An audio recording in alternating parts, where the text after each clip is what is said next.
amenda oyi ino mi ɗo sagginde ino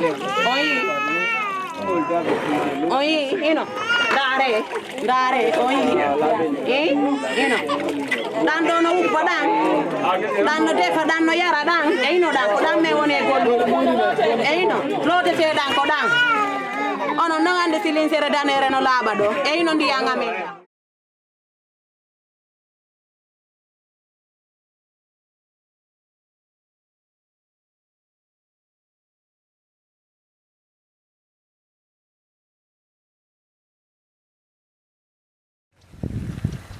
Aquesta és l'altra cara de la transició energètica. Kusatgidou i Bembusilati són dos pobles de Guinea-Conakry, un país situat a l'Àfrica Occidental. Són el punt d'origen de la bauxita, un mineral que és el motor de l'economia del país. Per allà on passa, la bauxita genera llocs de feina i infraestructures, però també contaminació, desplaçaments i pèrdua de terres. Més enllà de Guinea-Conakry, la bauxita és la matèria primera amb la qual es fa l'alumini, que s'utilitza per fer llaunes, cotxes, avions o plaques solars. Amb la transició energètica, un pas imprescindible per frenar les emissions d'efecte hivernacle, la demanda s'ha disparat i amb ella els efectes mediambientals a les poblacions mineres. Aquesta és l'altra cara de l'auge del cotxe elèctric.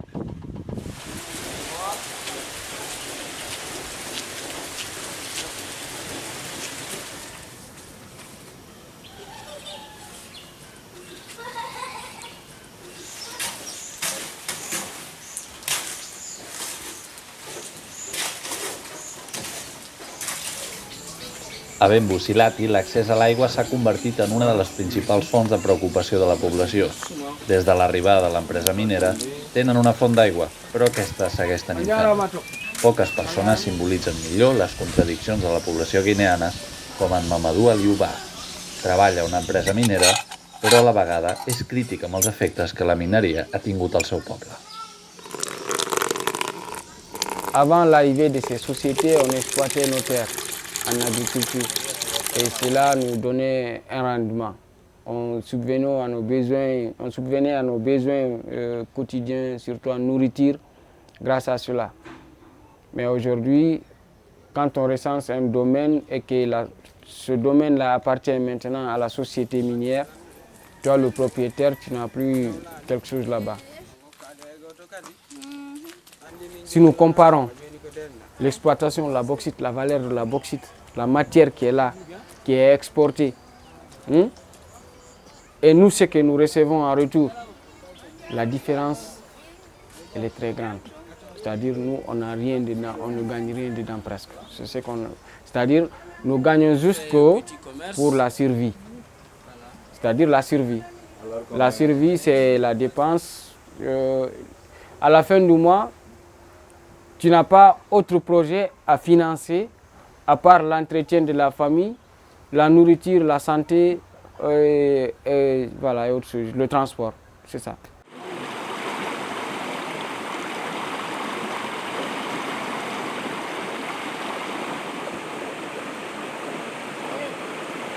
A una població veïna, a Kusatgidou, els problemes amb l'aigua són encara pitjors.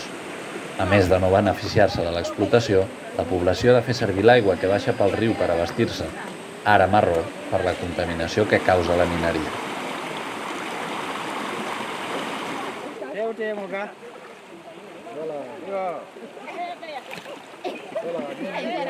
Yandi fi Allah men sikkuno si o société ari men tampata hande kadi kono tampere nde ɓurtu e amen modibboɓe amen ɓe ala heɓude ka ɓeɓa dépense min wuuray ko ɗo pita amen foppu bonnama ko honno min wuurirta faabe men dey mo be siññinike ka galle mum hande kadi min anda fu siko fewndi e hoore amen walle men fi Allah ene laaɗo muɗum Mouhammadou gibi on sumata gibi ɓe hewti ɗo ndiyan ɗam boni joni cellal ala e fayɓe amen ɓen e menen foppota foppu no ñoobi min ala ndiyan si min tuɗi ɓe doctorɓe ɓen ina ndiyan tuɗaɗan yaretake joni ko honno minen min waɗata ndiyan cangol ala ndiyan tuɗan yaretake lawol ala lekkol ala hara e menen leega ko honno min watta.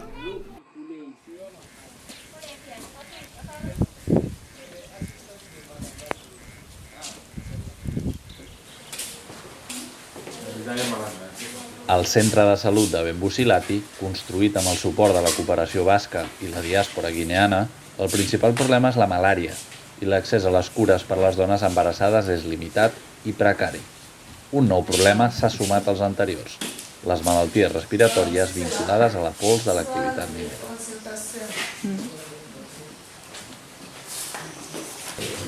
Si vous prenez les proportions des années précédentes et maintenant là, vous allez voir que ça peut augmenter. Et ce n'est pas seulement ici, surtout sur le corridor, surtout les villages qui sont situés très proches de la route minière.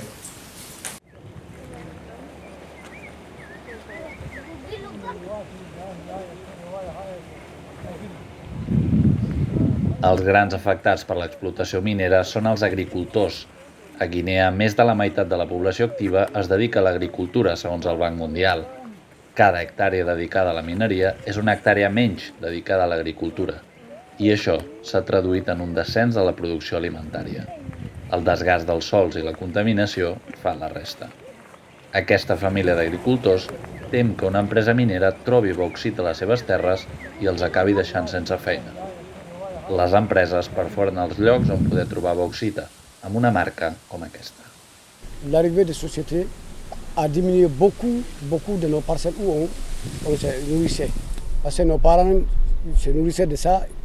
Ils ont trouvé leurs parents ici, nous aussi on les a trouvés ici. Aujourd'hui, grâce à cette exploitation-là, nous avons constaté un impact négatif, positif sur ça. Parce qu'il y a la pollution. Même quand tu travailles aujourd'hui, tu ne peux pas avoir ce que tu gagnais avant. Mais quand la société rentre, intéressant, c'est te donne un pauvre 100 millions et puis tu quittes. Même si tu as 10 bouches à nourrir derrière toi, maintenant c'est à toi maintenant de passer par des solutions pour avoir l'avenir.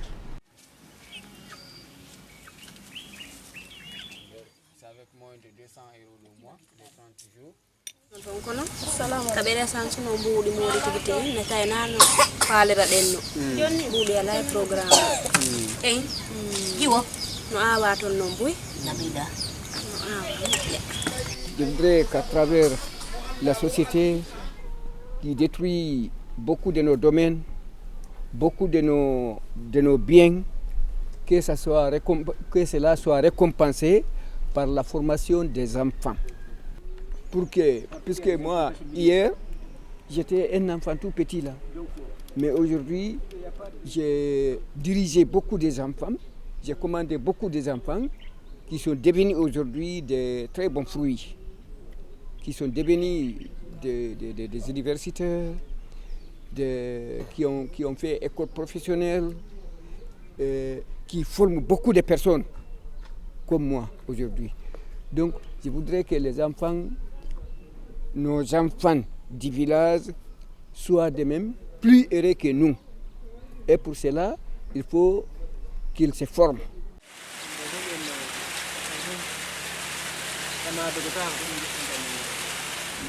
En els darrers 30 anys, Guinea-Conakry ha multiplicat per 10 l'extracció de bauxita fins a convertir-se en el primer productor mundial, amb Espanya com a principal receptor europeu. El primer destí, però, és la Xina, amb més del 80% de les exportacions. Casualment, coneixem un dels conductors dels trens que transporten el mineral des de les zones mineres fins al port.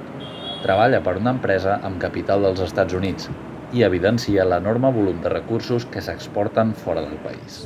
Nous opérons 6 trains minéraliers de 153 tonnes. L'objectif cette année, en fait, c'est 17 500 000 tonnes de bauxite cette année. En fait, les bénéfices, l'État veut changer les choses parce que les bénéfices que nous gagnons actuellement sont très minimes. Il faut construire des raffineries pour vraiment augmenter les bénéfices de l'État. Quan la bauxita es converteix en alumini, arriba a multiplicar per 37 el preu. Marxem a Conakry, la capital, on la societat civil critica el rol actual de la mineria a l'economia guineana. El govern de Mamadi Doumbia, que va arribar al poder a través d'un cop d'estat del 2021, intenta reordenar el sector miner. Demana als inversors que processin la bauxita a Guinea i que una part d'aquest valor es quedi al país. Els opositors consideren a Doumbia un líder il·legítim, però entre els guineans hi ha un consens. Cal reformar el sector miner. On a une dizaine d'entreprises au niveau mondial qui contrôlent toute la chaîne de production de l'aluminium au niveau mondial. Et donc ce sont ces mêmes entreprises implantées en Indonésie qui sont implantées en Guinée, notamment des entreprises chinoises, anglo-américaines, anglo-australiennes. Quand une entreprise minière investit $100 en Guinée, les $80 vont retourner à l'étranger par plusieurs mécanismes, achat de biens et services, paiement des salaires, évasion fiscale, prix de transfert. Et la Guinée ne captera que 20 € en termes peut-être de salaire et d'impôts local. La Guinée ne peut pas absolument uniquement se développer par les mines, parce que les mines créent ce qu'on appelle des enclaves, des petites zones de développement déconnectées du reste de l'économie. Et donc pour moi, le meilleur moyen de bâtir une économie intégrée, une économie durable en termes de développement, c'est de miser sur le potentiel touristique, agricole, agropastoral de la Guinée comme facteur de développement. Quan acabem l'entrevista, des de la finestra de l'investigador, un tren carregat de bauxita avança cap al port. Qui sap si d'aquí uns anys aquesta mateixa bauxita acabarà en llaunes de refresc o en els cotxes elèctrics que circulen al nostre país. Marxem de Guinea amb una pregunta. Com fer una transició energètica que garanteixi un futur digne per a les futures generacions?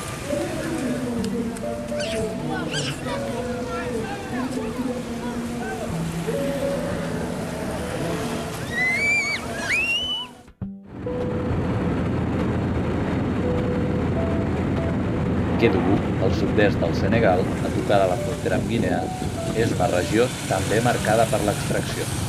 Rica en recursos i pobra en oportunitats, s'ha convertit en pol d'atracció per a milers de miners artesanals d'arreu de l'Àfrica Occidental. El que els hi porta és l'or. A diferència de la bauxita, barata i dependent de la transformació industrial, l'or té valor immediat. Cada gram es paga alt i fins i tot una petita quantitat és garantia d'ingressos. Als països rics, l'or es fa servir al sector de l'electrònica, però també el de la joieria. I cada cop més és una inversió per protegir-se de la inflació. Com més puja el preu, més incentius tenen els miners artesanals per venir fins aquí.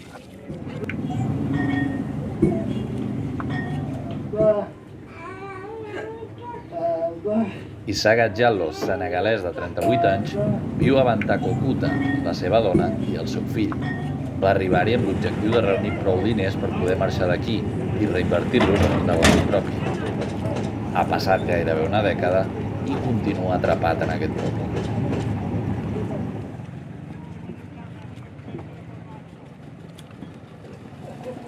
Je ne souhaiterais pas de travail d'ici 10 ans. C'est juste pour avoir quelque chose pour aller investir aux villes, pour aller travailler là-bas, ou bien faire du commerce, ou bien maraîchage, ou bien cultiver. Moi, si je gagne des matériels ici, je vais rendre. Comme matériel de cultivateur, ou bien comme des machines à travailler dans le village, ou en ville en Kédougou. J'ouvre une boutique, je travaille là-bas. Mais ça, c'est très dangereux. Els homes de Bantako s'organitzen en grups petits per treballar a les mines artesanals. Es reparteixen les tasques logístiques que van des de la compra de maquinària i material fins a l'extracció del que, esperen, acabi sent or. La protecció dels forats, quan arriba la temporada de pluja, és clau per a la seguretat dels homes que baixin 50 metres per cercar la seva font d'ingressos. En Gibril és un dels que avui ha anat fins al fons. S'hi ha estat gairebé una hora.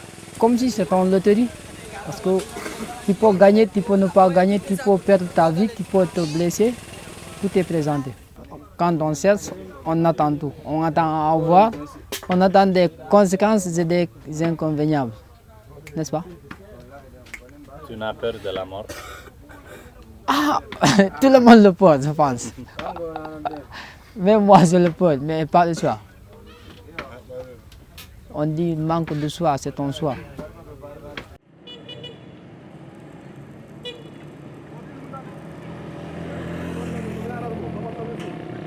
A Bantaco, les dones treballen sobretot el comerç. La presència de cada cop més homes a les mines també ha generat una demanda creixent de prostitució, sovint procedent de països com Nigèria. The journey was not easy, although we spent 7 days on our way coming. Getting to Senegal, the woman changed it, that is prostitution. That we are going to balance her the sum of 1.5 million CFA. So I can't do prostitution. I stayed with her for some weeks before the policemen came to arrest me and the woman, so they brought us to the government house. La Jessica va ser rescatada abans d'arribar a exercir i ara viu allotjada amb una ONG local, la Lumière, que acull altres noies com ella. La proxeneta pretenia que li tornés el deute del viatge cobrant 3 euros per cada sessió que fes amb un client. Okay, my advice to other women out there, because most of them, they want to travel out, they don't know the job that they are going to do out there. My advice to them is that when you meet a stranger that talks to you about traveling out, it's better not to go, because they won't tell you the truth. They will only tell you that you want to go and do either restaurant or babysitting or any other job. They will not open up to you that it's prostitution.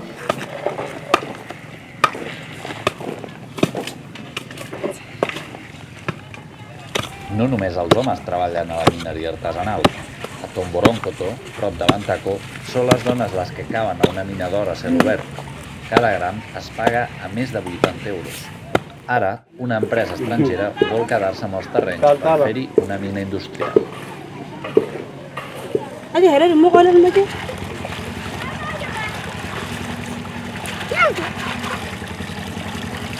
Keita, de 23 anys, hi és des del matí fins que es pon el sol. Voldria emigrar i marxar d'aquí viu, rumb a qualsevol lloc. No veu la possible arribada de la mina industrial com una oportunitat. Ça ne sera pas bon pour elle. Pourquoi? Pour moi. Parce que je n'ai jamais entendu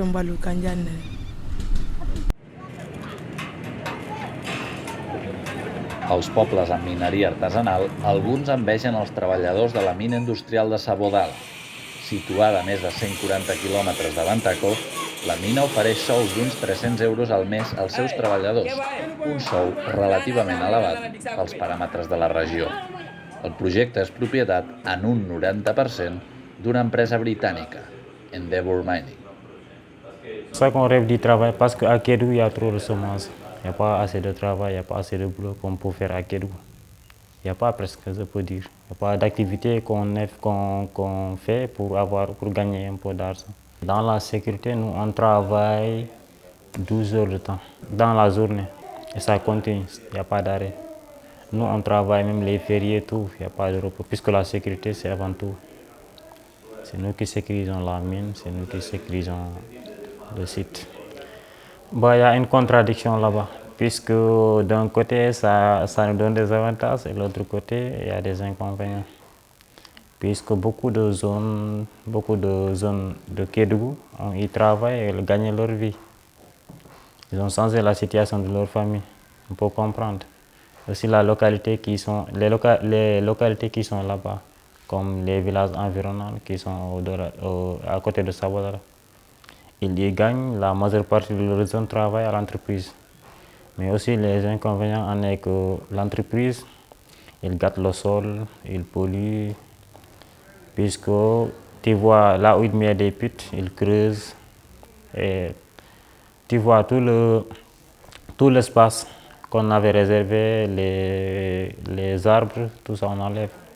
Aussi, comme on dirait, la déforestation. Et puis il y a un inconvénient. Et on prend aussi presque le fait de déplacer les villages, je vois tout ça comme des inconvénients. Pour les comptes de 2023, les exportations du secteur minier représentent un tiers des exportations du Sénégal, un tiers. Mais la contribution du secteur extractif au PIB est seulement de 4 0,7%. Vous vous rendez compte, le décalage. Ça veut dire qu'une bonne partie de l'argent reste à l'extérieur, ne revient pas. Mais c'est encore pire. La contribution à l'emploi pour tout le secteur minier, 0,16%. Il y a des publications qui montrent que chaque année, l'Afrique perd des dizaines de milliards de dollars sous forme de flux financiers illicites. Et la principale source de ces flux financiers, c'est le secteur minier. Ici au Sénégal, comme au Nigeria, comme en Tanzanie ou comme ailleurs, les sociétés qui investissent ne respectent pas leurs engagements sur le plan de l'emploi, sur le plan des retombées pour les populations locales, sur le plan des revenus pour l'État et sur le plan environnemental.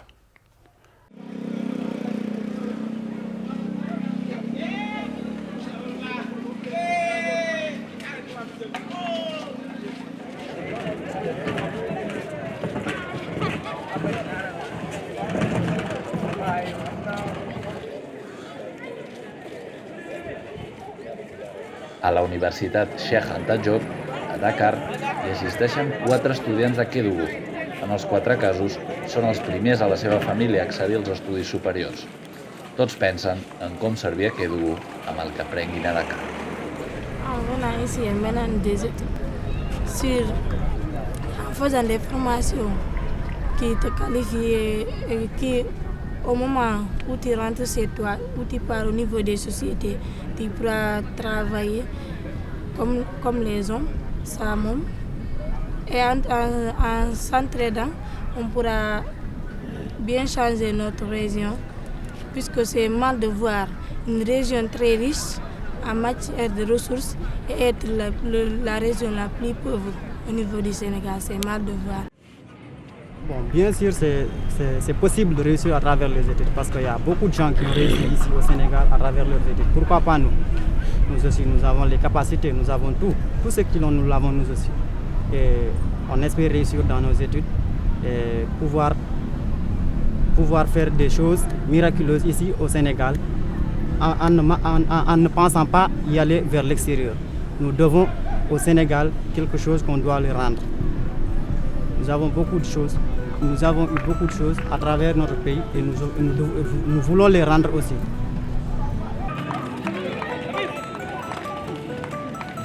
Com poden els països i les indústries que compren l'or del Senegal contribuir a reduir la creixent desigualtat al país? La resposta a aquesta pregunta serà clau pels plans de futur de les generacions més joves.